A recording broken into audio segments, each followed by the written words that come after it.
উৰুলি শংখধ্বনিৰে মুখৰিত এটি ধৰ্মীয় অনুষ্ঠান বৰসবাহ নামেই যাৰ পৰিচয়। আৰু এই বৰসবাহখন প্ৰতি 12 বছৰৰ মূৰে মূৰে কৰা হয়।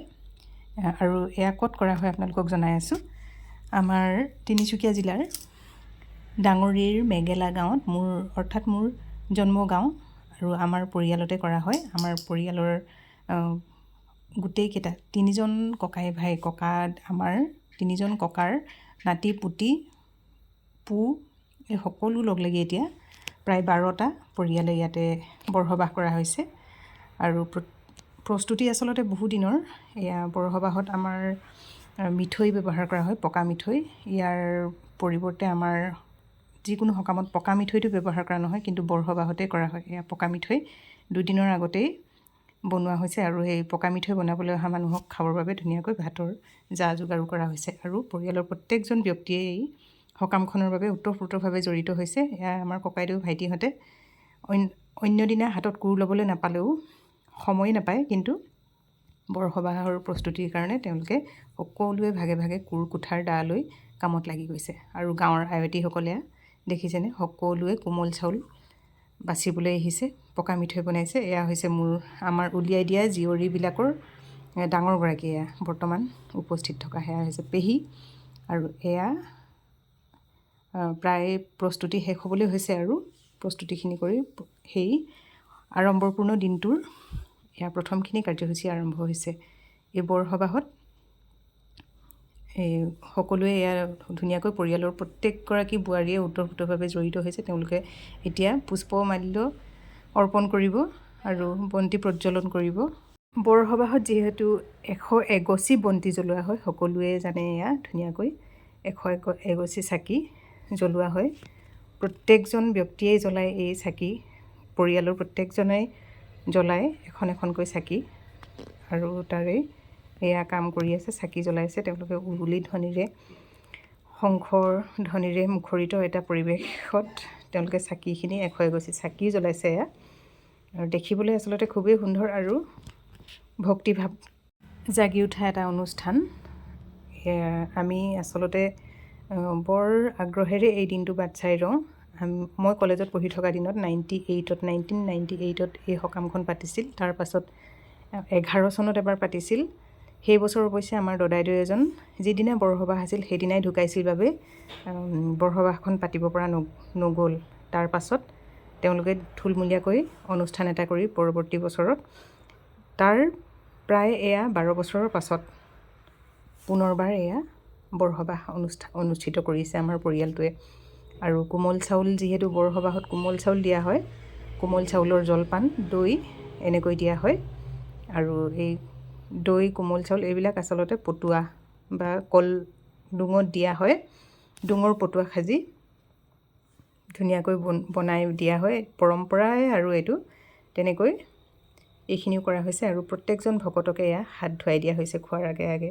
যিখিনি ভকতক কৰি যিখিনি সন্তুষ্ট কৰিব লগা হয় বা সন্তুষ্ট হয়, যিখিনি কাম কৰিলে ভকত সন্তুষ্ট হয়, সেইখিনিয়ে কৰা হৈছে। আৰু এয়া দদাইদেউহঁতে খোৱাৰ তদাৰকী কৰিছে সুন্দৰকৈ। ঘৰৰ প্ৰত্যেকজন ব্যক্তিয়ে ভকতক প্ৰত্যেককে খোৱাৰ সময়তো ভালদৰে পাইছেনে, কি পাইছে কি নাই, এনেকৈ ধৰণে শুশ্ৰূষা কৰিছে, মাত লগাইছে তেওঁলোকে।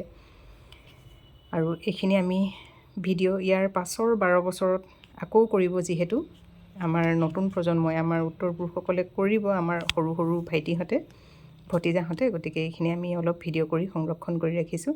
আৰু সকলো ভকত খাই বৈ উঠাৰ পাছত এয়া আমাৰ ঘৰৰ মানুহখিনিয়ে খাইছে, ককাইদেউ, ভিনদেউ, দদাইদেউ এইসকলে এতিয়া জলপান খাবলৈ লৈছে। এনেকৈ আচলতে এটা খুব সুন্দৰ দিন। কিছু নেদেখা বস্তু আগতে যিখিনি কৰা হ'ল, আমি সেইখিনি আচলতে বিশেষ নেদেখিলোঁ বা নাজানিলোঁ আলহী শুশ্ৰূষা কৰি থাকোঁতেই। এইবাৰ পিছে একেবাৰে প্ৰথমৰ পৰা শেষলৈ চোৱাৰ সৌভাগ্য হৈছে। আৰু এই বৰসবাহখন আমাৰ পৰিয়ালৰ জ্যেষ্ঠজন, অৰ্থাৎ আমাৰ বৰদেউতা পৰমেশ্বৰ সোণোৱালৰ ঘৰত পতা হৈছে, তেখেতসকলৰ বাৰীত ধুনীয়াকৈ। আৰু আয়তীসকলো আহিছে, গাঁৱৰ ৰাইজ আহিছে আৰু অন্যান্য গাঁৱৰো ৰাইজ আহিছে। আৰু এইখিনিতে কৈ থওঁ যে ইয়াৰ আগতে আমাৰ বৰসবাহ কিন্তু ৰাতিহে পাতিছিল। এই বছৰ পিছে দিনতেই অনুষ্ঠিত কৰা হৈছে। আৰু এয়া হ'ল আমাৰ পৰিয়ালৰ আটাইতকৈ এতিয়া জীয়াই থকা ডাঙৰ পেহী। আৰু তেখেতে জলপানৰ ভাৰ লৈ আহিছে, দেখিছেনে, বৰসবাহলৈ মাকৰ ঘৰলৈ আহিছে। আৰু এই বয়সত তেওঁ খুব স্বাস্থ্যৱানেই হৈ আছে আৰু বিশেষ বেমাৰ আজাৰ নোহোৱাকৈ এতিয়াও জীৱিত হৈ আছে।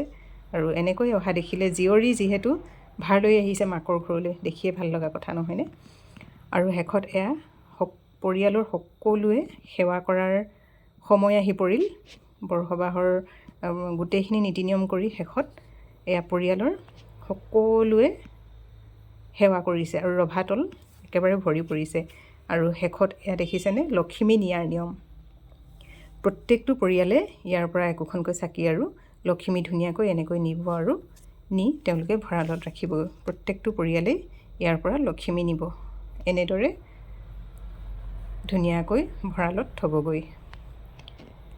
এইখিনি আচলতে আমাৰ পৰিয়ালৰ পূৰ্বৰ পৰা চলি অহা পৰম্পৰা, আৰু এইখিনি ৰক্ষা কৰিবৰ কাৰণে আমাৰ পৰিয়ালৰ প্ৰত্যেকজন সদস্যই সাংঘাতিক ধৰণে আগ্ৰহী হৈ থাকে। এয়া বোৱাৰীহঁত আৰু এয়া বৌহঁত, আৰু এইখিনিতে আমি পৰিয়ালৰ প্ৰত্যেকৰে ফটোবোৰো একলগ হৈছোঁ যেতিয়া ল'বলৈ চেষ্টা কৰিছোঁ আৰু ইয়াতে ভিডিঅ'টোতে সংলগ্ন কৰি দিছোঁ। এয়া প্ৰত্যেকেই বহুত দিনৰ মূৰত যিহেতু এটা ডাঙৰ অনুষ্ঠান হোৱাৰ বাবে আমি লগ হৈছোঁ, গতিকে আমি সকলোৱে ফটো উঠি লৈছোঁ একেলগে।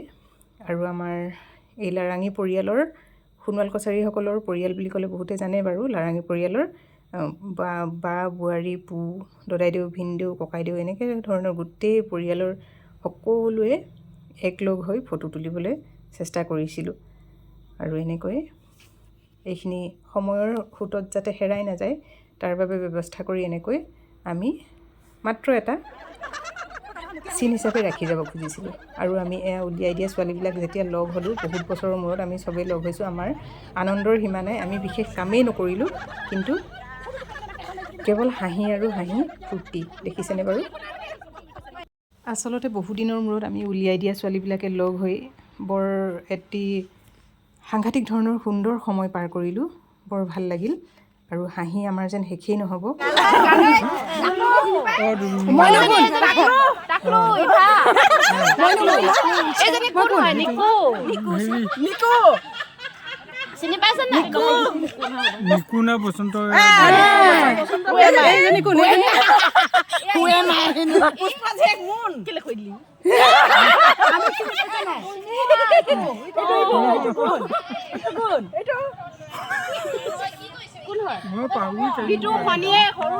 সেয়া আছিল আমি সৰুৰে পৰা একেলগে ডাঙৰ হোৱা বিল্লু দাদা। আমাক আচলতে কোলাইবোৰ গুচাই তুলি ডাঙৰ কৰিছিল, আৰু বহুদিনৰ মূৰত লগ পাই তাকো আমি জোকাবলৈ নেৰিলোঁ। আৰু গোটেইখিনি হাঁহি হাঁহি যে ইমানেই ফাটি পৰিছোঁ, মানে কাৰো খোজৰ থৰ নাইকিয়া হৈ গৈছে।